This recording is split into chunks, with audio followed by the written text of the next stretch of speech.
This is Brian Brian Brammeier, Brammeier, and and today we're today going to we're going be to be talking talking about about what what is is the the cloud cloud and and how how can can it it reduce reduce IT IT costs. costs. Give Give everyone everyone a a few few minutes minutes to to get on get and on and get the presentation presentation started. started.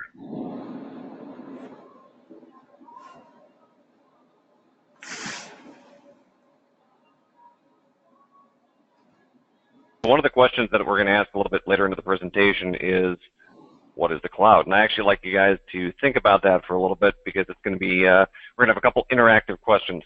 The first of which is going to be for you guys to ask, what is the cloud? So in the meantime, go ahead and think about that, and we'll get started here in a minute.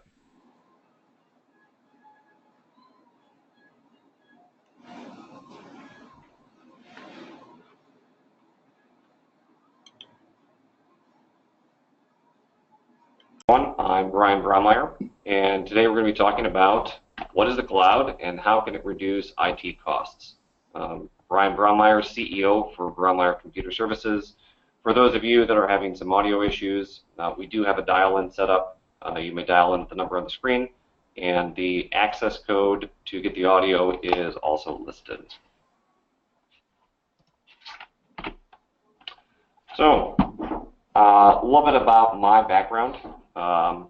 I started out my technology experience designing and implementing software and hardware in the labor and delivery industry, healthcare markets. I mean, we'll see how it turns out here. To monitor mom and the baby, to make sure everyone was safe at the hospital.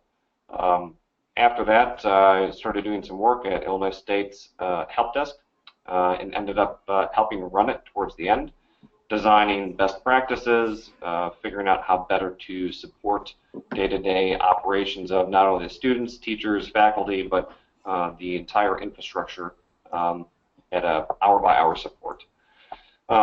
Most recently, I worked at Discover Card. I was in the security engineering team. I also spent some time in the capacity performance management team. Fancy way for saying, sit down and figure out how much data is moving between the different locations or data centers, and helping Discover to plan from a long-term perspective how data flows. Security engineering is a little more straightforward. It's chopped up into many different areas, but basically it's identifying threats, being proactive about that cat and mouse game of hackers and nefarious people, and trying to protect the cardholders. So a little bit about my education. I've always had a knack and a strong want to work with technology, and one of the items has always been networking. So I actually took some classes in high school while and attended college. It was a 2-year program, ended up with a special certificate in network design and implementation. At Illinois State University, I held a 4.0 my major while working at the help desk. One of the cool things I've done so far in my career is published and defended a paper at the World Congress of Applied Computing. Actually worked on 2 papers. The most notable was titled Spyware, a Proactive Approach. I think that the most interesting part about that paper was almost 10 years ago, I predicted ransomware. Look at what is a threat to people's computer environments nowadays. Ransomware is that stuff you might have heard on the news. Can get onto your computer. It encrypts your files. It takes control of them and then demands money from you. Anytime a virus is on a computer, it can literally do whatever the creator wants it to do within the confines of how it's able to move around. So kind of neat, one of the things I predicted. So who is BCS? BCS is a full-service technology and consulting firm. So BCS provides managed services. So managed services is outsourced IT. We can typically operate in a couple different modes. Think we could run all the infrastructure for a company, meaning software, hardware, strategy. We could work with the existing IT person or department. So let's say that person or department just needs some extra help. They need some tools. They need some methodology, some assistance in best practices. We can help with that too.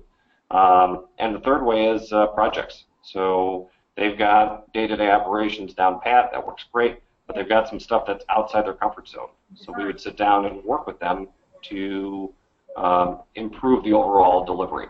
So things that we do, on-demand support, system monitoring, we can be proactive, disaster recovery, so helping the business or organization plan what happens if. So that's like what happens if there's a fire, or what happens if there's a flood, the data's stolen, you get hit by a crypto locker. All those things, we help answer those questions. And tying hand in hand with that is the data backup and data security. Specialized projects, maybe you're moving from one server platform to another. You're putting in a new SQL database. You're rolling out a new ERP or CRM platform. That's enterprise resource planning, or CRM is customer relation management. So where you keep all your contacts. So something like that, some project that's a one-off that you want subject matter expertise in, deployment of Office 365, all those things we assist with on a one-off technical basis if we're not already in there. So we offer systems, service, and support for voice over IP systems too. So voice over IP is something we'll talk about later in the call, but it's a way for you to receive phone service through the net. BCS is a Microsoft Cloud Champions partner. So that means that we're in the top 1% of Microsoft partners worldwide, and a leader for Office 365 implementations. So we've done, I think it's close to 5,000 user seats at this point. So our customers are generally smaller businesses and organizations, organizations that rely upon us to take care of their IT infrastructures, including desktops, servers, their applications that sit on the servers, phone systems, cloud solutions, as well as preparing them for what's next in terms of technology issues that can be opportunities or threats to the business. So in short, our clients partner with us to handle their IT infrastructure so they can spend more time managing their core business and running their core business and delighting their customers. Let us handle the technology side. All right. So technology as a differentiator. Great quote from Boston Consulting Group, technology leaders far outperform their peers in the marketplace. So that's companies that are using technology to advance their business. There's three typical ways to look at IT. One, Once I as a hit cost center, shoot, it's something I have to pay for. And everyone goes into stinks, listen only mode. but it's a necessary evil. Two, it's a And differentiator. it's too close to something when that it was helps that supposed to business start perform for me to better like than get its Nicole. competition. Yeah, really. Or three, strategic weapon. I haven't So gotten my it's something that expenses the business is like using checked that's out so this cutting month, edge and I that just their asked Nicole if she competition got can't hers. keep up with She it. said she did. It's an advantage that a competitor might have to hire one whole person to do what the technology is doing. So using the technology and leveraging it to be more efficient. Nicole says she did, like. So, Well, I'm what is the gonna cloud? check the mail tonight, like, and hope. So, simply put, Oh, I asked. the cloud is the internet. Oh, shit. It's a marketing term for applications that use the internet as a medium of transportation of information. Somewhere between Um, like it Some of the depends. people, Like sometimes it could be like the 5th, and then other times it's like people the said, I 11th. apologize, some people are hearing some background noise. I'm not sure why. Give me 1 second here. Yeah, that's why I said you did a while ago. I haven't gotten mine this month yet. I don't show anyone else that's talking twice.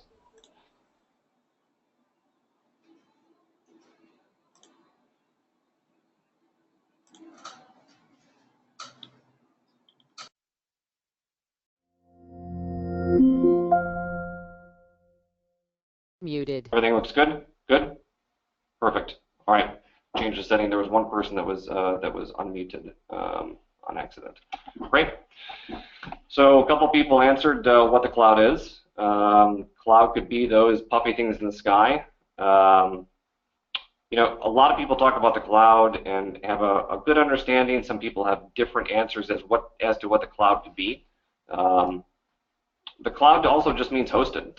So it means something that's online. It means something that's available to you through the internet. It's something hosted. So if we look at this list here, what cloud products are you guys using today? And Some of them you probably not even are thinking of them as cloud applications, but they are. So online banking, Salesforce, file storage like Dropbox, LinkedIn, Facebook, QuickBooks Online, Microsoft Office 365, iCloud, Skype. So all these things are applications that live inside the cloud, especially things like Dropbox, right? So it's an application on your computer. You don't have to maintain Dropbox's servers. You just install the app and the files show up magically. That magic is the cloud. You don't have to worry about backing up the Dropbox application. You don't have to worry about what happens if I don't patch my Dropbox server. Those are outside of the realm of what you guys as users and customers have to worry about. Facebook, it's also a cloud application, and there's multiple applications within it. Think of Facebook Messenger. These are all cloud-based applications that when you upload your photos to Facebook, they're there. You don't have to worry about them disappearing. Facebook maintains all that for you. Office 365 and Skype, again, cloud applications. So things like OneDrive, things like Microsoft Office Online, Word Online, PowerPoint Online. All these are applications that you won't have to manage the updates on those applications any longer.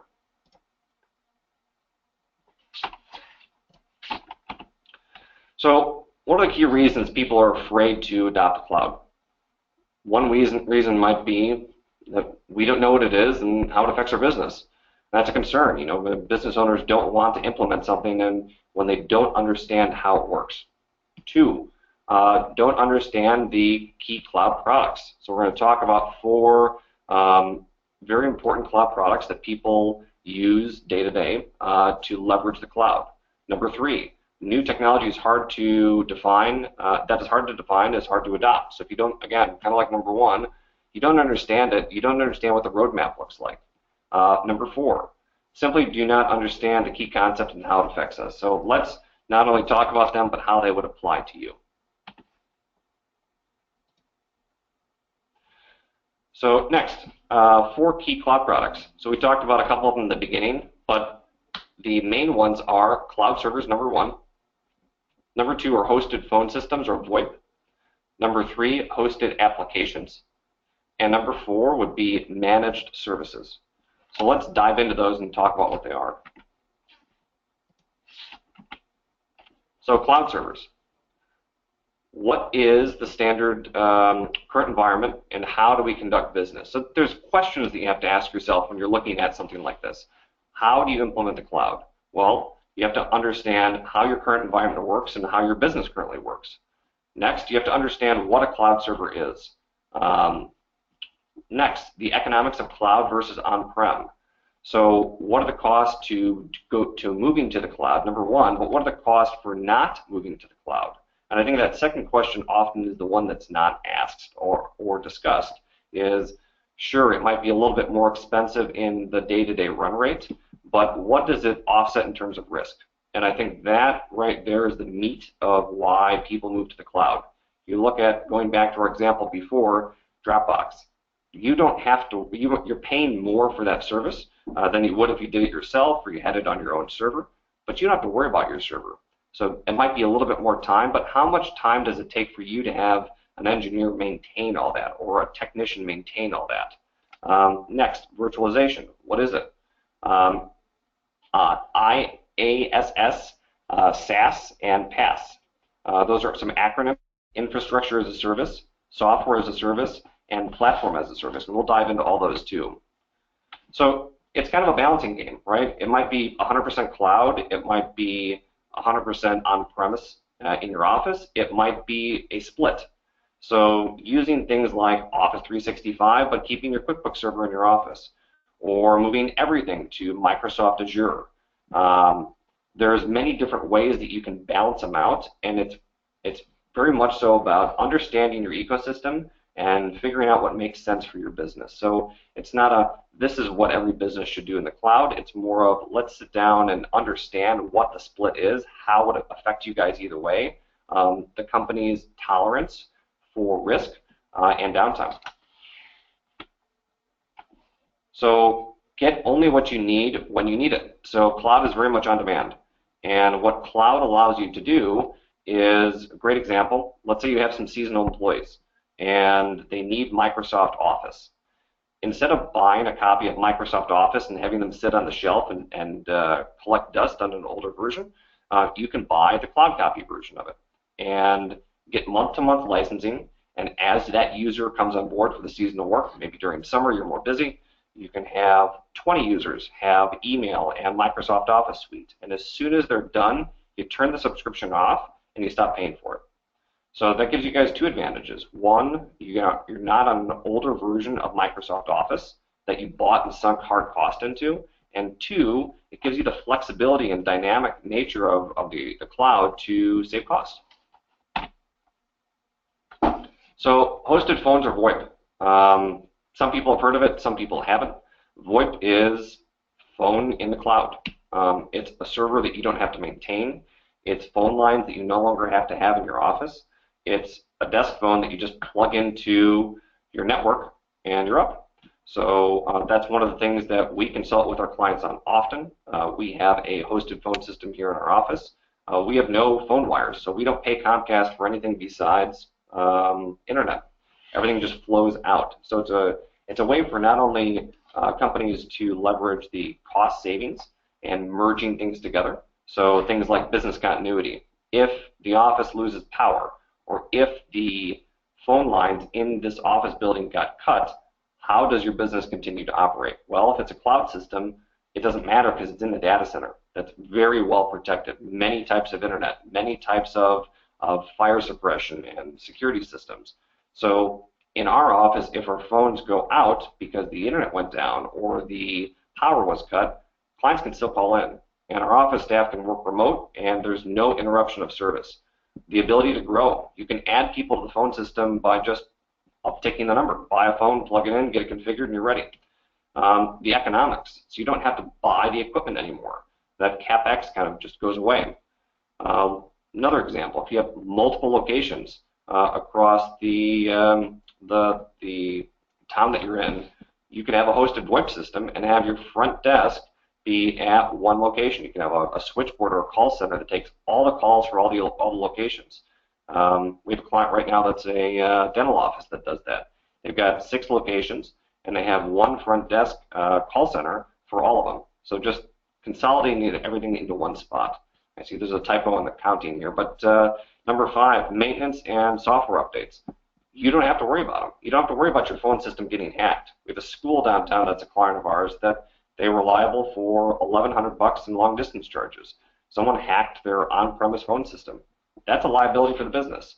So again, that's falling under what is the cost of not going to the cloud.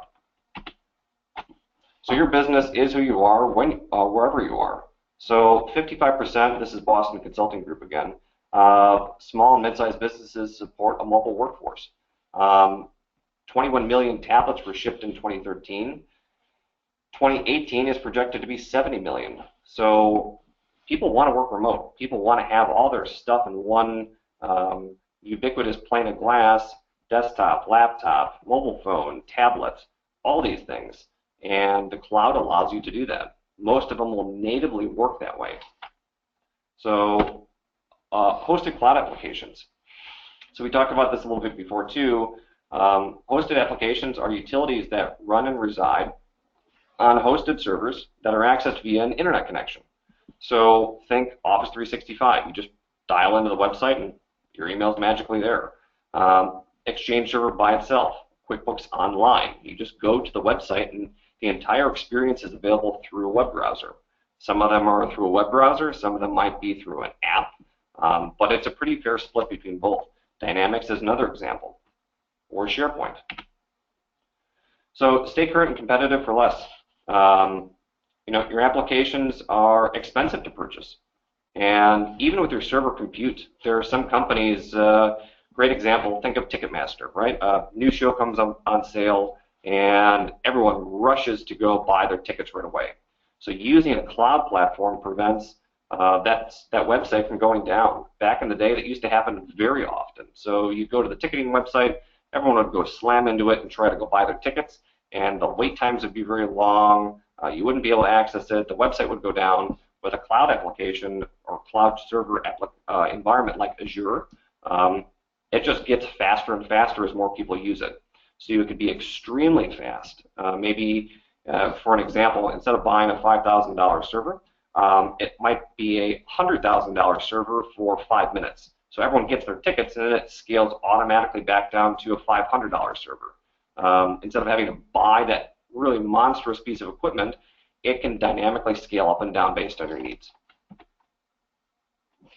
So access and edit your documents wherever you want. That's Office 365. There are other platforms that do it too. OneDrive for Business is built in. Nowadays, people just kind of expect it. They expect a Dropbox type solution. They expect you to be able to open up Office, to open up a document, to collaborate. It's standard, and it really saves a lot of time as people are traveling around or working remote. And you can meet your team wherever you want. So, even a webinar is a great example. We're all in different locations. I'm able to project onto my screen data. You guys are able to see it. I recently, earlier this morning, did a 8-person type of Brady Bunch video conference call with people across the United States. And so we were having a video conversation. We could see each other, we could share data, and nobody had to hop on a plane. So we did it immediately. It was effective, and it was very low cost. So get it right before you wish you had. 40% of businesses that are hit by a disaster never open or never reopen. Small businesses say improved business continuity is an important reason for server virtualization.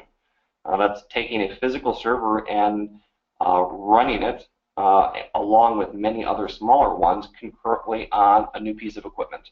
Cloud applications are often run in that type of environment. Small businesses are concerned with inadequate recovery, backup, and resiliency. That's probably the most common discussion I have now with my clients is, what will you do if? And what does it cost for downtime? Because for some clients, it's okay to go down for an hour. It's okay to go down for 2 hours.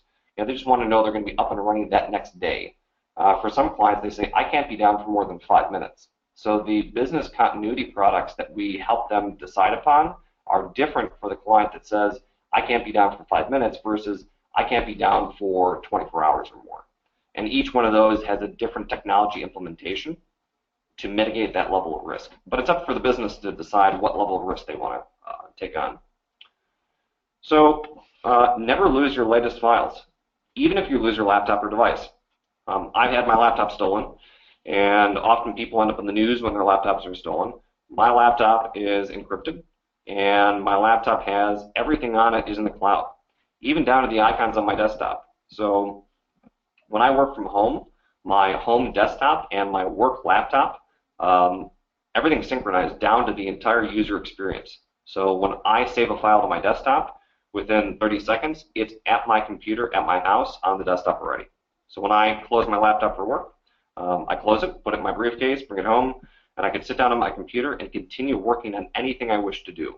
Other things that are nice to have are remote wipe, and that also works for some of the newer versions of Microsoft Office, like Outlook and Windows 10. So you can actually remote wipe now not only email on a mobile device or a tablet, which you could always do on Office 365, but now even down to the desktop level. So if an employee is fired or leaves or loses a device, you can go into the portal and you can disable it and wipe that data out. That's another big topic of discussion is data loss protection. How do I prevent data from getting out where it shouldn't be? And the cloud has specific features and functionality built around DLP. So getting your critical business applications back up and running in minutes. So some of our other clients leverage the cloud as just a DR solution. So they have all their infrastructure, the servers in the office running well. If something happens, the server room pipe above it bursts, destroys all the servers, they have auto failover capabilities that once that goes down, the system can recognize that the servers are not working and fail over to the cloud. And the employees might notice 5-10 minutes of downtime, depending on how everything is configured, as those servers activate. But it's easy. You know, it protects against things like that flood, or break-in, or server failure. Again, it goes back to how much do you want to mitigate? You know, what's the level of risk tolerance the business has? And based on that level of risk tolerance, we can spec out different solutions that will be applicable to different downtime situations. So lastly, managed services. Managed services is, that's our core business. You know, you look at what your individual core businesses are and how much time you want to spend on that. You know, we're not experts in many of the fields that you guys are in, and we wouldn't want to try to be. We are experts in technology, helping our clients understand what the options are. So I tell clients all the time that we are consultants. We don't make the decisions that you guys need to make. We present you with great options. So we sit down and discuss business risk versus cost.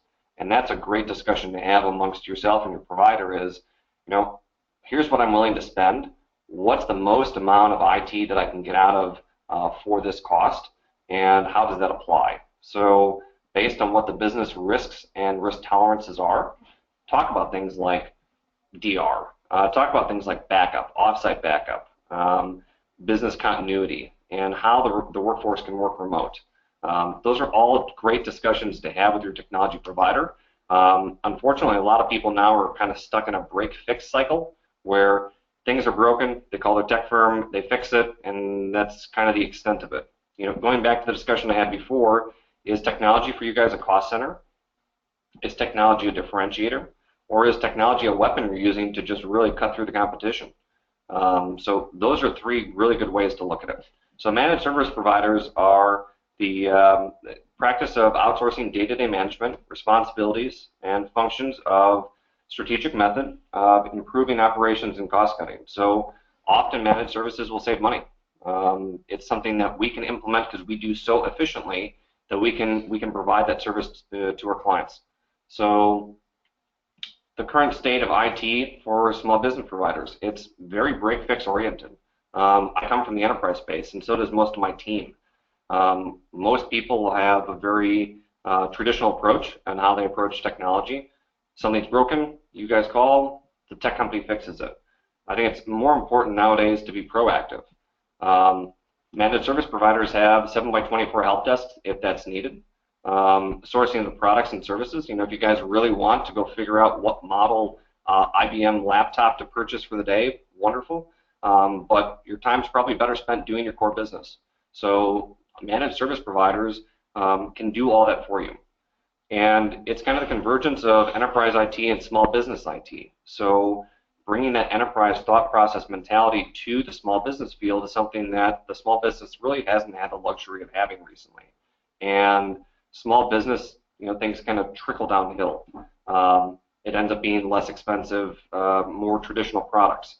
But now as cloud's getting revved up and these cloud type offerings like managed services, you guys can get benefits that the enterprise guys only had access to before, as well as flat fee based. So, you know, there's many different types of ways to price it out. Two traditional approaches are flat fee based, where it's kind of all you can eat model. This is your infrastructure, this is what it's going to cost. It's very easy to look at an FTE versus a managed service provider then, because you know what you're going to spend. And then there's billable IT, where usually that's break fix.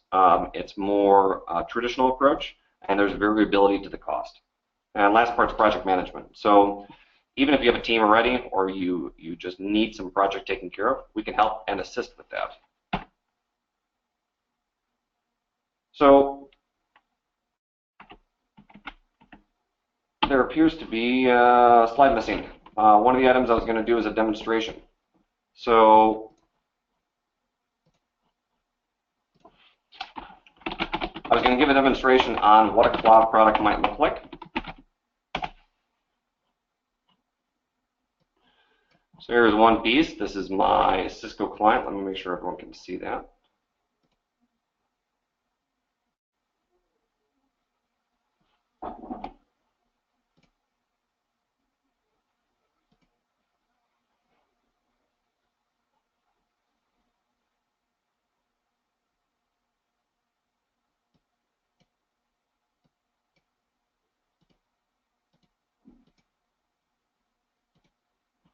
Great. So Here's one.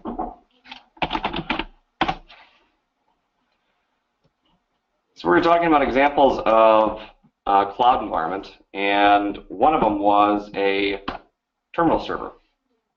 And one of the examples that we have for terminal server are the ability to access an environment from the outside without needing to have the infrastructure.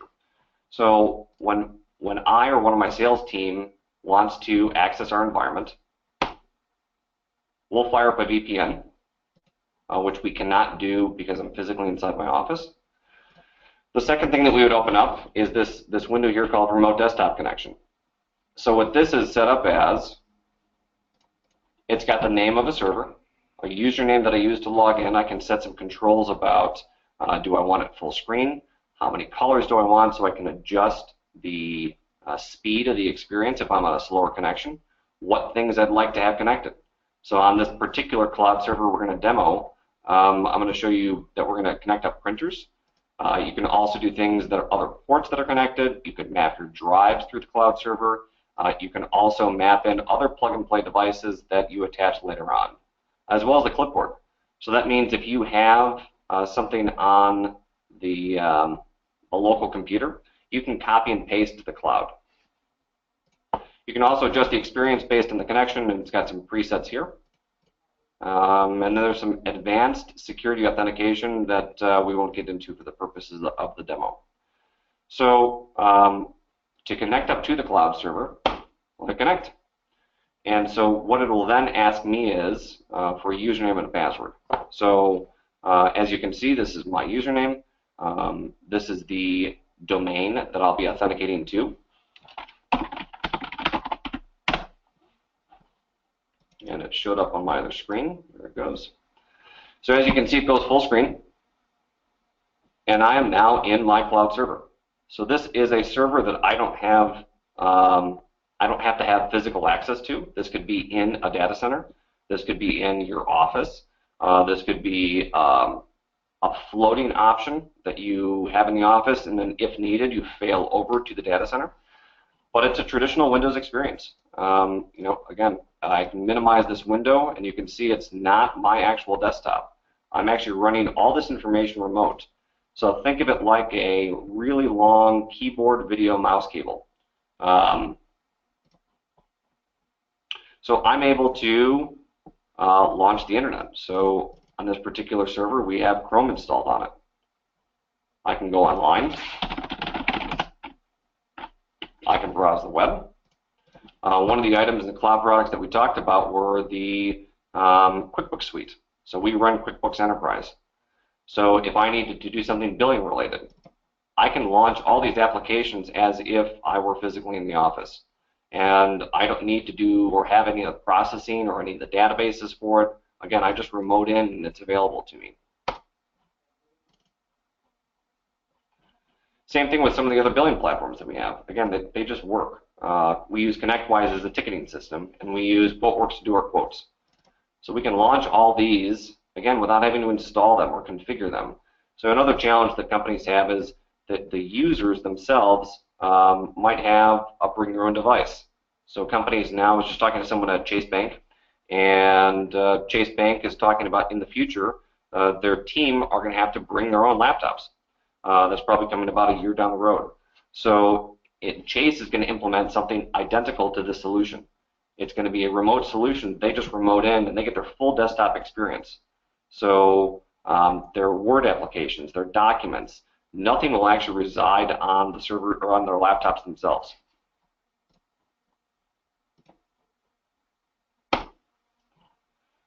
Any questions on the remote access portion? Let me switch screens here.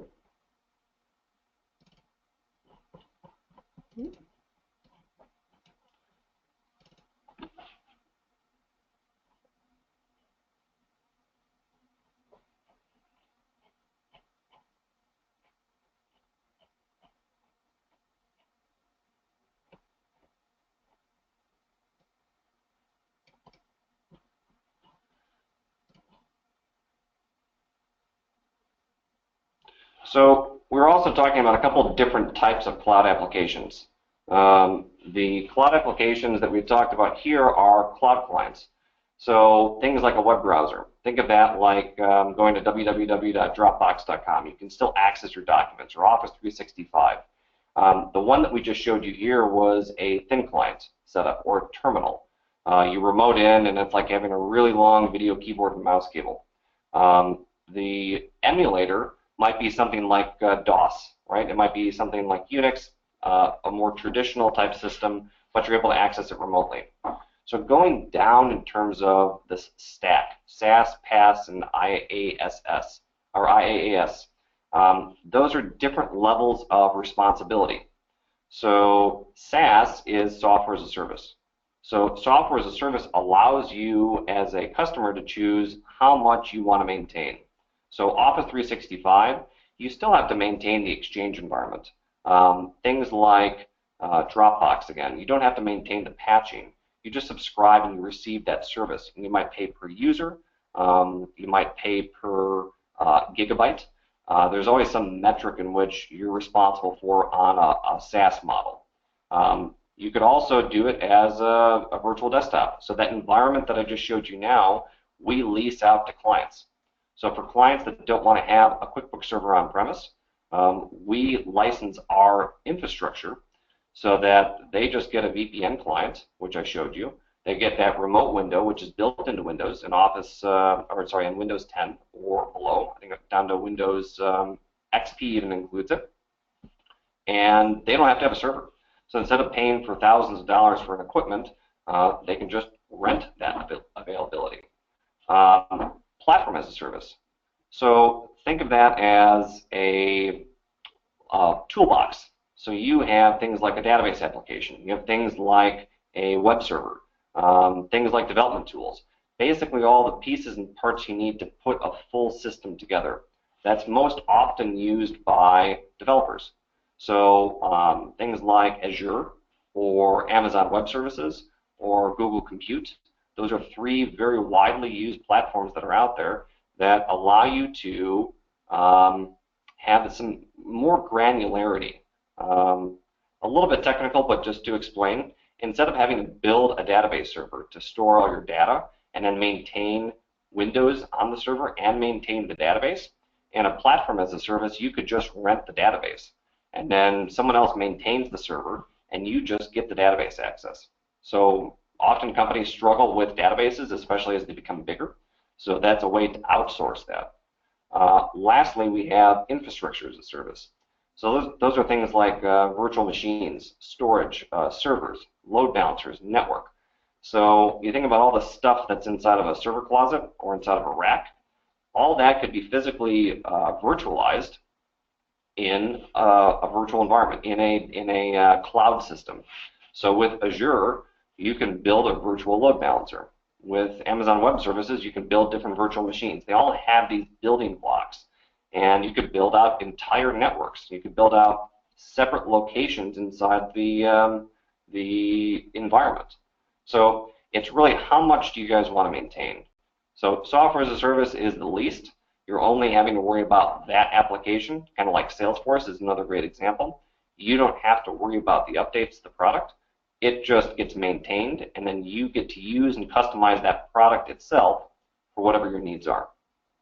Another great example, platform as a service, again, developers. And then at the lowest level is infrastructure. So if you guys want to outsource just your server environment, just your networks and network gear, all that can be sent away. So at infrastructure as a service, you are responsible for updates to the Windows server, patching to maybe the hardware firewall that you're renting at the data center. All those things then you became responsible for, but on the hardware side, you don't need to worry about hard drive failing inside your server because they're taking care of that for you. You don't need to worry about the power supply blowing out on the server. You don't need to worry about the ceiling leaking on the server because the infrastructure wasn't properly maintained in the data center. It's less and less for you to have to worry about.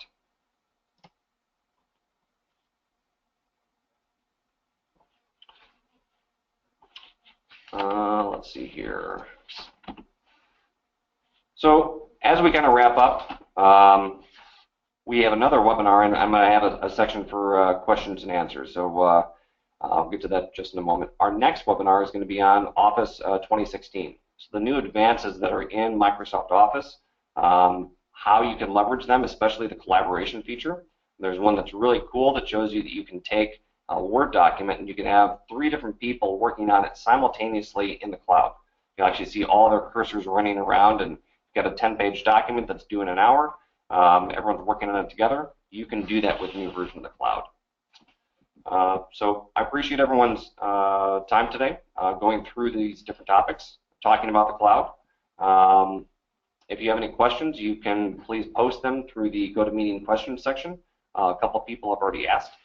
So one of the first questions asked is, I use GoToMyPC for several years. Is this considered a cloud application? The answer is yes. GoToMyPC is a cloud service. It's something you subscribe to, and they provide a service back.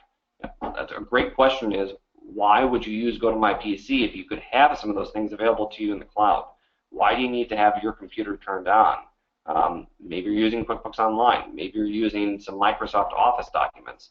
But the cloud is able to kind of get around that. Instead of having to get to that one computer, you can then put all those items in an always available fashion. You know, many years ago, I used to do that. I used to have a PC that we remote into to gain access to our equipment, to our tools, to our documents. But now, if the documents are in the cloud, if your QuickBooks server is accessible from the outside, you don't need to have GoToMyPC because all those documents are available for you to access even on a tablet. So what other questions do people have?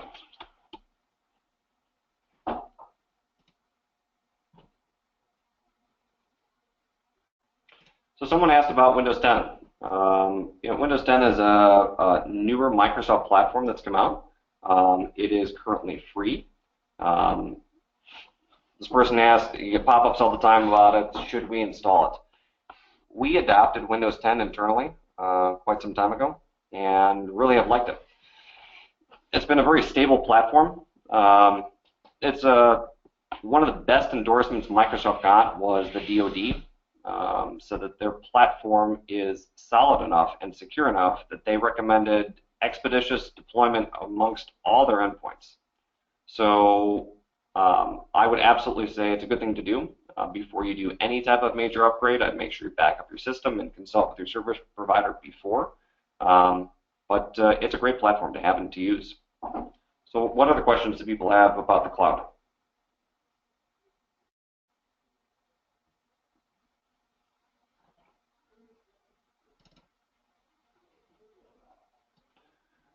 Another question that someone asked is, what is a cloud backup? So cloud backup means that your data gets sent off-site to someone else's server. And the way you would use that is something like a OneDrive or a Dropbox. And you'd keep all your documents in there so that if your PC were wiped out or server got wiped out, all your data would not only be accessible from the outside, but it's also backed up for a disaster recovery situation.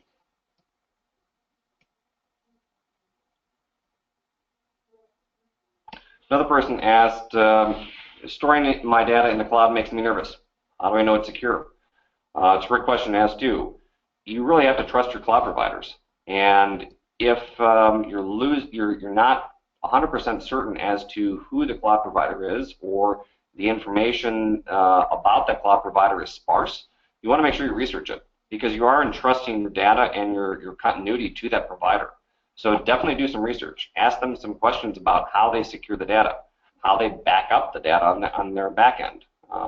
Things like Dropbox, you do have a copy of the file on your computer, but if there's an issue, what happens? How do they protect data in issues of disaster?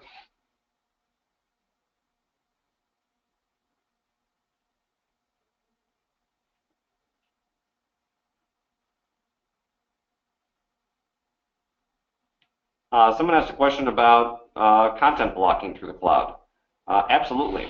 So there's ways that you can block data coming into the devices using a cloud-managed content filter. So the way that would work is you'd have your application, your internet would basically go through a app or go through a special service. And we actually use it for our clients for two purposes. One, to block content that shouldn't be viewed at work. That might be adult content, that might be job websites, that might be gambling websites or hate websites, because it's a risk for the business. They don't want those things shown at all because it could be a hostile work environment. So it protects the business that way and keeps the employees on task, number one. But number two, we also use it from a threat detection standpoint. So the same service knows not only what websites are of these categories, but websites that might have been recently hacked, or websites that are, something's wrong with them. They might be hosting malicious software. So absolutely, there are services that you can do both.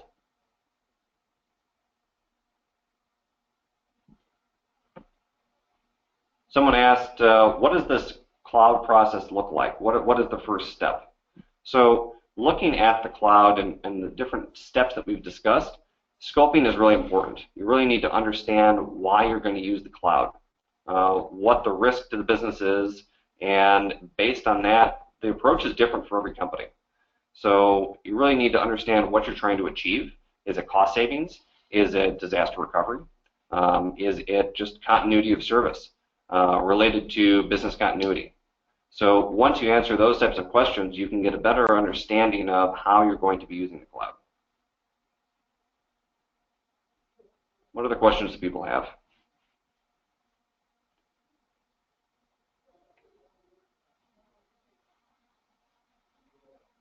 So how can my business prepare for a disaster or the unknown?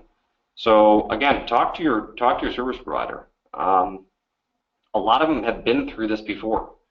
That's how service providers understand what's out in the market, and the recommendations that they recommend are based on things they've seen in real life. So if you're concerned about a certain subset of issues, the cloud provider or managed service provider has probably seen 5-10 times more than just what you're talking about.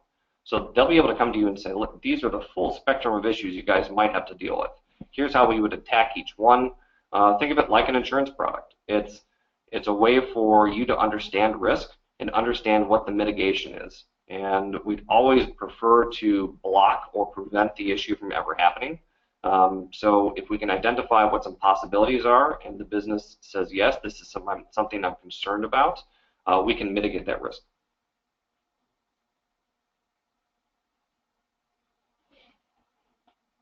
Does anybody have any other questions?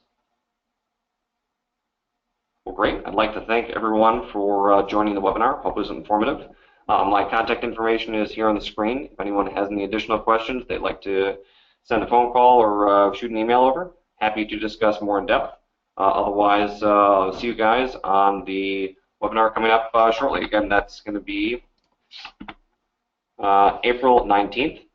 That'll be my birthday, so if anyone wants to bring me a cake, that's fine too. All right. Everyone have a great day, and thank you for attending.